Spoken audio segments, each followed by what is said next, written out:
Hi, I'm Shane with Lawn and Light, and today we are learning about stake lights, which is also called perimeter lighting, driveway lighting, flower bed lighting, anything that goes in the ground that's lighting. We just call that stake lights because you put it on a little stake to put it down in the ground. So let's go. We've got our partner here, my partner here today. This is my wonderful wife. We'll get to know her in just a second. So here we go. First thing that you want to do is figure out where you want your stake lights to go. And so that's pretty easy. The first thing we're really going to do is figure out where we want our lights to go on the house, and then we're going to match it down here. So on this job on the house, we're starting there, up and down that peak, up and down that peak, and then across that little gap there, and up and down that peak. So then we're going to just match that on the ground. And the reason we're doing flower bed lights on this one, we'll get into in a minute, but so to match that on the ground, we're just coming out and down the sidewalk right there. We're ending right there. We're going to start the other side in that corner by the house, come out, and then work all the way around, curves back in right there. Some things that you want to consider before deciding where your stake lights are going to go. One, we've already talked about, we're matching the house, but you can also do driveways and all your walkways, but the main considerations are your drivers. If you do this driveway, you would think that the outline would help people know where to stay inside the lines. That's not true. You have to have some good drivers. So if you have a teenage driver, or if you routinely run off the edge of your driveway, then stake lights around your driveway is probably not for you. So when I say around the driveway, you could do the whole inside of this loop here, the outside over here, so all the way around on both sides. Also, another consideration you need to make before you decide where your stake lights are going to go is your grass still growing in the winter? Are your lawn guys, or are you still edging your sidewalk? So for those instances, just be careful where you put the stake lights and know that you need to put them about that far off of the edge. Hi, I am Courtney, Shane's better half. Anyways, I got recruited to help do lights today. Listen, anytime I get to be with him, I'm here for it. So today we're working on stake lights and roof lights, but my assignment is stake lights. I don't know that there's an awesome method to it. If you have an awesome method, let us know in the comments. All right, how far down do we go with that stake in the ground? Well, because we're in this flower bed, they've got some drainage rock down on the bottom of the flower bed, so it's hard to kind of get it down, so I'm kind of finagling it.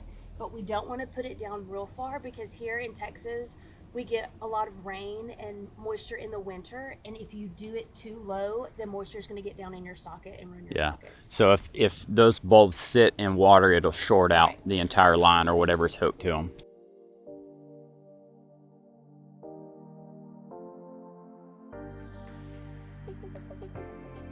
And as you stick those down in the ground, you're just going to pull them tight. They don't have to be all the way tight, but just a little tight. Whatever kind of look you're going for, you could put them right beside each other if you want, but the consistent spacing typically looks better.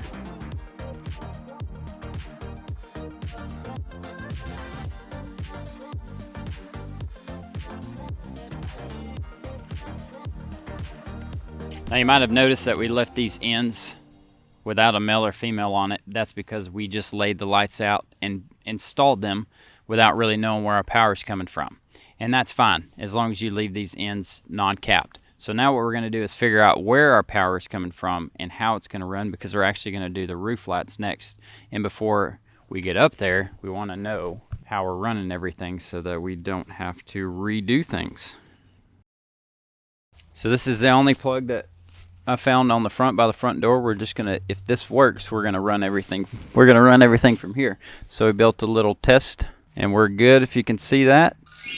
So we're gonna run our power from here. So we've identified power. It's coming from there. There'll be a male at the end of this line to tie into power. We'll tie these into this line. And then our roof lights, we're actually gonna, this is a perfect gutter to go up. So we're gonna put an inline female there to get power up to the roof line and start running everything up there. I set this ladder up too close to the edge of this gutter, so this is not a good idea. But if this happens to you and you're up here and you realize it, grab your gutter with a hand so that that ladder doesn't slide. As you go down, just be super careful. Probably better idea just not to do this. If you're gonna step off from here, from this ladder to the roof, there might be a better place to do it, but this roof's kind of, there's not a great place. So you need to have somebody on the ground holding your ladder, and you're gonna get a good grip here with both hands if you need to before you get up there. And then underneath if you need to. All right, now I'm gonna grab my lights and I've got to work it to the top. This is more of a job for an experienced climber. If you don't feel comfortable with this, you'd have to get like a 24-foot ladder to do this from the ground, maybe a 32. Here's a good example of a roof that's going to be hard to set a straight up and down peak bulb on. I don't know if you can tell. There's not enough shingle here to slide that clip under without breaking it even more. So this roof right here might just have to have a bulb that's pointing one way or the other. While I'm up here, I'm going to cut this clip so that we know it's a peak bulb. It'll be easier to get in there too with a cut clip, and I'm going to go ahead and mark it. You can mark them at the end or at the beginning. Doesn't really matter, but since I'm up here and I got zip ties, I'll go ahead. Hey, if you made it to this point in the video, then you're interested, and we appreciate you being interested. Thanks for being here. A few exciting things that I want to tell you about. If you haven't ordered your custom lights yet, maybe you haven't seen some of the other videos, but you can order those at lawnandlight.com. Just enter your footages, pick what lights you need and the colors you need, and we'll ship out those custom lights to you.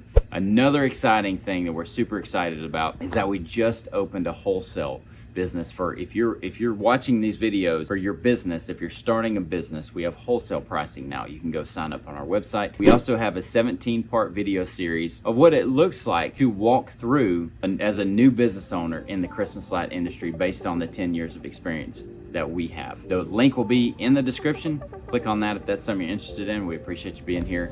Continue with the video.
Thanks for watching. Hope you have a great day. Gratefulness begins with gratitude. Love God, love others, and let all that you do reflect that. Have a great day. Oh, and I'm not sponsored by Stanley, but I could not have hung these lights without Stanley. We'll catch you on the next one. Catch you on the next one.